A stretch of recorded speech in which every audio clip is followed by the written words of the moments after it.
السلام عليكم.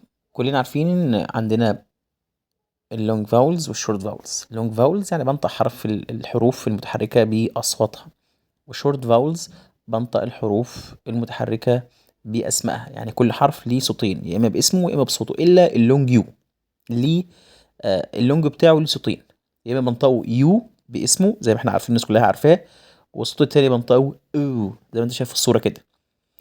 الصوت الأول يو، وده كله عارفينه زي اللونج فاول اي اي او اي يو، لكن الصوت التاني هو او. في الفيديو ده هنتكلم عن الحالات اللي بتعمل صوت الاو ساوند.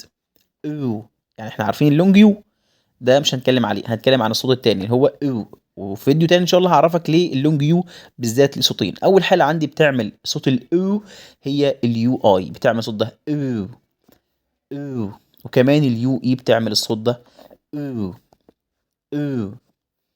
اليو اي او، شوف بقي عامل ازاي، نفس الصوره بالظبط او. واليو اي بتعمل نفس الصوت برضه، هو ايه او. زي هناخد اول كلمات اليو اي زي كلمه ايه فراوت، فروت، فراوت فروت، او فراوت فروت.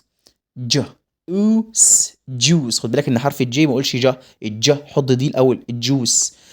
ساوت سوت، بدلة سوت.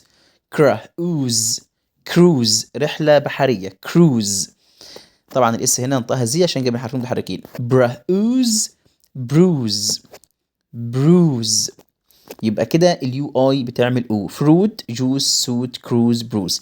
اليو اي كمان في اخر الكلمة بتعمل نفس الصوت او او، زي كلمة بلا او بلو بلو، ازرق كلا او كلو، مفتاح اللغز كلو. جلا او جلو، صمغ.